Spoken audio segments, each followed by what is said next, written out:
Welcome to day 7 of Shadowhunters month, and today is the first kind of why I love video, as I'm kind of titling them. I don't know why. It makes a bit of sense.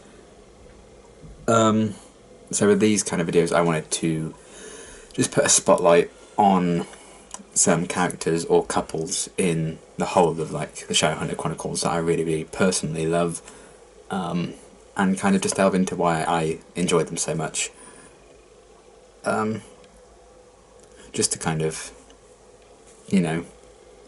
justify some of my maybe reactions to certain characters in the show, or just, to get discussions going about some of the book characters. Because this is kind of very much, in particular, this video, it's going to be focused more on the books because, for the most part, these characters haven't really featured on the show. There's been a mention, I think, of 2 of them, and one of them has kind of technically appeared. But, yeah, so spoilers for the books involving these characters. And yeah, there are a few of these kind of videos, but obviously I kind of randomly generated what order the videos for Shadowhunters month would be. So this wasn't actually like the first video I planned for this series, but it kind of still worked out because I think chronologically these characters appear first, so it kind of makes sense. So yeah, I just wanted to highlight some of the characters I really love, and for this first video I wanted to talk about the, I'd say love triangle, because it is, but kind of just the Trinity. The iconic Trinity. That is Tessa, Will, and Jem. Tessa Gray, Will Herondale, Jem Carstairs. My god. So they feature in the Infernal Devices trilogy. And obviously Tessa and Jem do appear in the Mortal Instruments and beyond, because they're still around. Obviously Will died before the events of Mortal Instruments, but we will be seeing Tessa and Will, and hopefully Jem, in a future trilogy of books. I think it starts next year, that trilogy. Could be wrong, could be the year after. There's definitely a book about Magnus and Alec out next year, because there's like a new trilogy about those two, I think. But who knows. And there's also a new Dark Artifices book out in a month, which is very exciting. But yeah, I'm getting off track. So yeah, Tessa, Will, and Jem. So I basically started reading the Infernal Devices right after I finished all 6 of the Mortal Instruments. I thought, you know what, since it's still Shadowhunters, I'll give them a read, but honestly, I don't think I'm ever going to love any characters as much as I love the Mortal Instruments lot. Then I read these, and my god, just these 3 characters are just so superbly written and so well realised across this whole trilogy. It just went above and beyond my expectations, and they all work so well together. They work well in pairs, they work well as individual characters, which is just kind of incredible, really. Because all 3 of them together is like magic. Tessa and Will, I love. Tessa and Jem, I love. Jem and Will, I love. Just all the different combinations, just the chemistry, is just so beautifully done and so well realised by Cassandra Clare. But also as individual characters, they're just incredible. And I think it kind of makes sense to talk about them as individuals first, about why I love them all so much. Because my main love for them did come from their relationships with each other, and like the whole love triangle thing. That wasn't like the typical she chooses one of the guys, because technically she ends up with both of them. But Tessa very much is grounded on her own as well, which I love. So we'll start with Tessa, I think, because she is kind of the main protagonist, I'd say, of the Infernal Devices trilogy. And it can be said with Tessa and Will and Jem, that right from the off we have like this mystery surrounding them all. We have kind of, how can Tessa do the things she does, and how can she take on these forms of other people? You know, why is Will pushing people away? What the hell is this curse he starts talking about? And then Jem, you know, why is he like weak, and why does he fall ill sometimes, and what's the Infern? The original mysteries were kind of slowly introduced to in the first book. Clockwork Angel, I think is the first one. Just looking at it, yeah, Clockwork Angel. So right from the off, we're kind of, ooh, what's this about with these three characters? And you're kind of interested in their story straight away because they're all kind of enigmas. They are mysteries worth solving, and that was my initial kind of intrigue that then turned into love. So it got to a point where you found out the answers to these mysteries, and I was like, oh yeah, that was a thing that we didn't know yet. But because I'd fallen in love with the characters so much, it almost didn't matter that we'd finally got these answers, because they're just such well-realised characters. But yeah, that was kind of the big draw for all three of them right from the off for me. And then that love just grew and grew. With Tessa, she goes through a lot in the trilogy. And there's like this whole mystery surrounding what happened to her family. You know, she reunites with her brother. Turns out he's kind of an arsehole. Then kind of Axel Mortmain puts her through absolute hell. She's trying to figure out her place in the world and why the hell she has these weird powers and where she really came from, because she doesn't really feel like she fits in, especially when she can just change her appearance so easily. And then on top of all that, she's also torn between her love for these two guys, these two best friends, these two parabatai who both love her, and she kind of loves both of them.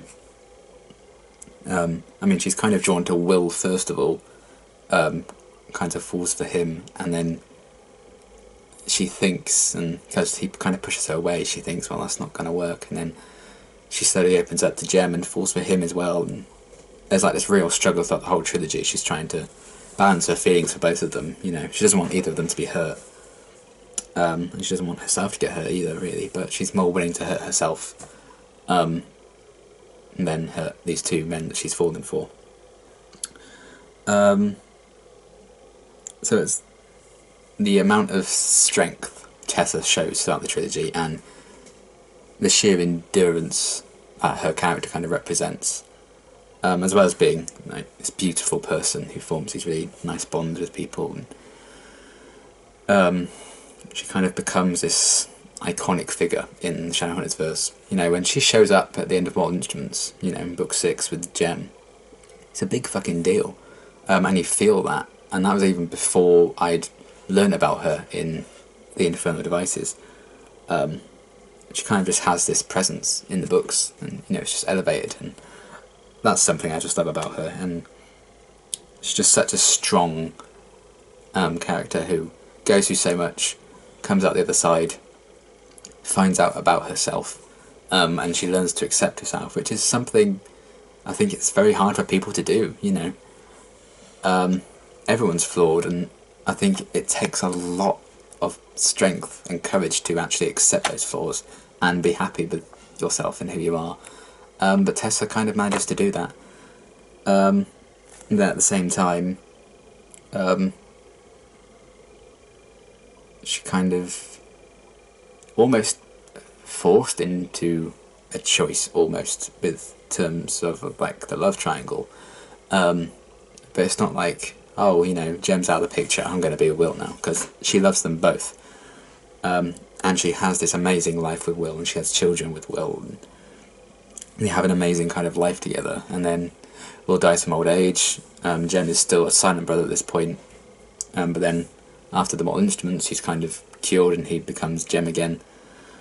And then, you know, they have their happy ending, and it's such a beautiful kind of way of changing up the love triangle thing, because both of the potential couples get a happy ending, which is very rare and something that only could have really been done with this kind of story.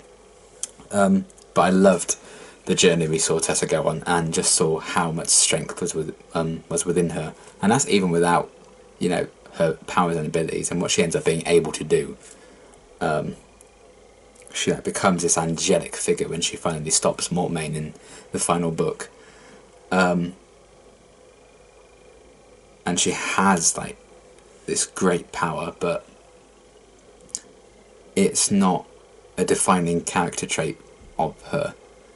You know, sometimes I'll be talking about things I love about Tessa, and I'll completely forget she even has like these abilities, and that she is kind of a warlock, and she'll live forever. Because I just think about her relationships and friendships and her strength before any of that, and I think that kind of says it all about how strong of a character Tessa is. So yeah, love her. With Will, it's kind of the tragedy behind it. And has that video already come out? I cannot remember the order these have come out. Yeah, so day 2, you know, I talked about my top 10 characters from the books, and Will, I believe, was number 2 on our list. Spoilers if you haven't seen that video. But, so I've kind of explained a lot about why I love him. But the tragedy behind him and how much he puts himself through for what he believes is the benefit of others. You know, he pretends he doesn't care because he cares so much, and that tragedy is just awful. And he puts himself through like this living hell because he thinks he's cursed because of this unfortunate coincidence with his sister's death. So he pushes the people he loves away because he thinks that'll get them killed. And he lets Jem in because Jem's dying anyway. And he becomes a parabatai with Jem, even though he knows ultimately Jem will die and he'll have to go through that the agonising pain of the parabatai mark fading and all that. But, you know, he's like, oh, it's worth it. And he has this kind of beautiful relationship with his sister, and once he kind of learns with Magnus's help that this curse he thought he was plagued with his whole life was kind of a lie and a misunderstanding, he starts to open up a bit more, and, you know, these beautiful friendships are formed with like Charlotte, and he even makes peace with Jessamine at the end of the final book when her ghost appears to him. And, you know, they never really saw eye to eye throughout the whole trilogy, but yet they found this moment of understanding. And there's like another scene, it's not in any of the books, I think. It might be like an extract from like a short story or something. When Will's ghost and Jessamine's ghost are watching Tessa and Jem's wedding, you know, all those years after they've died. And Will's happy for them, even though, you know, he's seen his wife marry someone else, but because he loves them both so much, and he knew what they meant to each other as well, he's completely happy for them, because he got his happy ending with Tessa, and he's overjoyed that Jem gets to have his happy ending too, and it's just, oh, so beautiful. It's their enduring love these three characters have for each other. I just love. And on the surface you'd think Will doesn't really have a caring bone in his body, but he cares too much, almost. Love is almost poison to him, and yet he is more than willing to drink that poison, if you will. Weird analogy, but I hope you get my drift. And it's a very Herondale trait to kind of do that, because Jace is very much the same. So yeah, it's kind of through that, actually, through like ancestors and stuff with Jace and Will and Tessa's kids. These three characters have a legacy throughout the rest of the Shadowhunter Chronicles. You know, Will through like his lineage and his descendants, and Tessa and Jem because they're still around currently. So Will's story in this story arc is just so beautiful to kind of learn to let people in and realise that he's not cursed after all. Again, it's kind of like Tessa. It's acceptance. And I think Jem kind of goes through that arc as well. All three of them have this arc of acceptance. Tessa kind of accepts, you know, her abilities and who she is. Will accepts that his life isn't a curse and he can let people in. And Jem accepts his ultimate fate, that he's dying, and then that kind of gets changed up for him and he becomes a Silent Brother. And then he accepts his fate as a Silent Brother, because at least he's alive, even if he can't, really contact Will and Tessa. But he just takes it with so much grace. I mean, I'm getting into why I love Jem now, but all of them share this just unending love for each other. All three of them. That just stands the test of time and stands everything that gets thrown at them. And Jem and Tessa still mention Will now, years and years after he's died. And like, Tessa will go to the London Institute and talk to Jessamine's ghost to ask if, Will's okay. And that just breaks my heart. That was mentioned in like the latest Shadowhunters book to come out, and yeah, I kind of shed a tear when I read that bit. I thought that was just so sad and so beautiful. So yeah, this unwavering love and loyalty all three of them have for each other is just incredible. And I think if you had to describe all three of them in one word, I think it would be love. Because there's the parabetite love between Will and Jem, but also Will and Jem loving Tessa and Tessa loving them both in return. And yeah, just the fact that they have this love triangle, but it's completely happy endings all around, and it's just, oh, so beautiful. So yeah, Jem is a very loyal person and a very loyal character as well. And he's loyal to himself and his fate. And he's never like, oh, I'm dying, I have to have this like yin fen stuff that gives me strength, but also will ultimately kind of slowly kill me.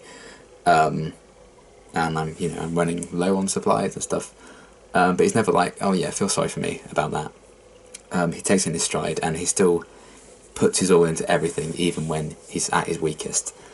And that kind of strength and dedication to the cause is just so admirable, and something you just don't see in everyone. But Jem just takes it in his stride.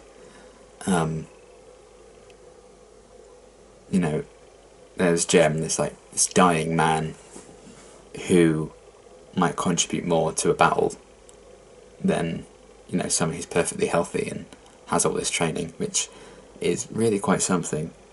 And he has that side to him where he's like a really good fighter, but he's also very delicate, as we kind of see in the way he treats Tessa, and with his violin and stuff like that. And that is kind of mirrored through Will, because Will has his love of books. So he's really softer sides to both of them that I really, really love, and you can see how they kind of became parabetite, because they are very good kind of mirrors of each other. But yeah, everything Jem goes through, accepting his fate and his death, and even though he's on his deathbed, and he'd very much like Will to be with him when he dies, he's like, Tessa's in trouble because she's been kidnapped by Mortmain, you need to go and save her. And Magnus kind of says, I'll stay with him. And, he dies, and then becomes a Silent Brother. But he died without either of the two people he loved most in the world with him, because one of them was in danger, and the other one had to save her. And I just think that's just so beautiful. And in that moment he also found out that Will was in love with Tessa, because obviously neither of them actually, well, Will found out Jem loved Tessa before, the other way around, but he found that out and he was like, why didn't you bloody tell me? And they're both absolutely fine with being in love with the same girl, because they'll do anything to make the other happy. And it's just, such a beautiful kind of bond they have.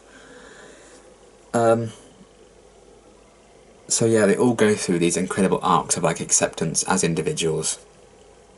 Then at the same time they have these beautiful kind of loyal friendships and relationships between all these different combinations.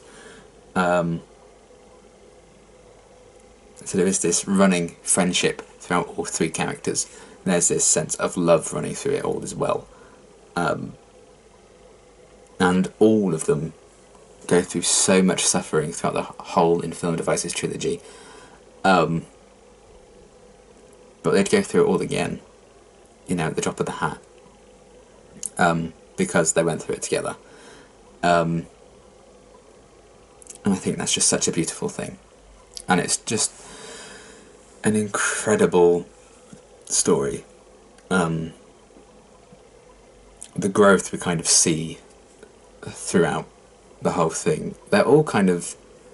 I always forget just how young they are at the start of the trilogy. Because they're not that old at all. I think they're like... They might even be like 17 or 18 at the start. And they're just like forced to really grow up before their time.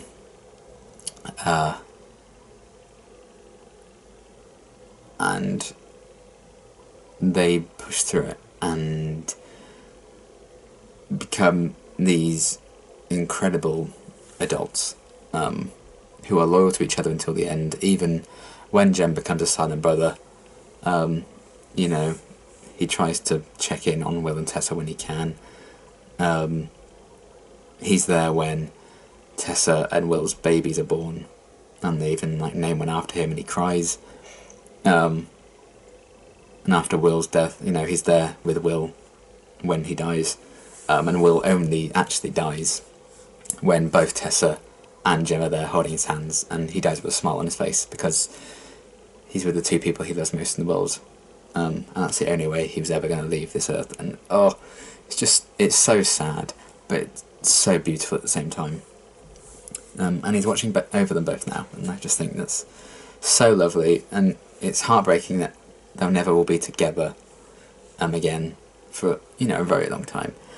I mean, Jem will see him again one day, because you know, I think Jem's just aging normally now. Now he's kind of not a silent brother anymore. I think he will kind of grow old and die in the same vein as Will did.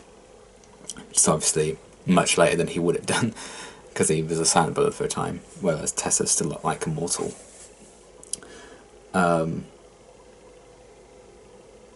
But yeah, they go through so much together, and one day they may all be together again, but for now it's very bittersweet. Even though Will's not physically there with them anymore, you know, Tessa and Jem definitely carry him with them wherever they go. And it's a testament to the bond between the two characters, but also they only had these bonds because all three of them are such great people as well. I mean, it all comes down to who they are as people. Because if Tessa wasn't a great person, you know, Will and Jem wouldn't have fallen in love with her. If Will and Jem weren't great people, Tessa wouldn't have fallen in love with them. And they're just such beautifully written characters. They have these incredible arcs on their own and as a collective trinity. And it's a very bittersweet story. And yet we can get that happy ending for all of them. And it's just a really beautiful thing with some really beautiful characters. And I could talk about them forever, but I won't. It's just an amazing story. And if you're watching this anyway just because you're interested, thank you. And you haven't read the Infernal Devices, please do. It will break your heart in the most beautiful way. You know, I barely spoiled half of the things that those three go through throughout the trilogy. So yeah, that is why I love Tessa and Will and Jem and all three of them together.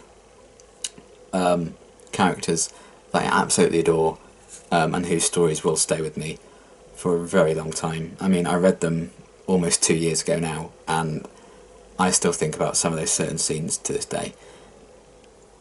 And very much as their legacy lives on in the Shadowhunters Chronicles, it very much lives on through me as well, because I love those three characters to death. So yeah, that is why I absolutely adore and love Tessa, Will and Jem. And I love plenty of other characters, which is why I'm doing a few more of these kind of videos. Some characters that, you know, are more of the popular kind of couples, and some that are not. So yeah, that's it for day 7 of Shadowhunters month. Let me know how you feel about Tessa, Will and Jem, and who are the characters that you absolutely adore in the way I adore these three. Yeah, that's all I have to say for now, so until tomorrow, thanks for watching.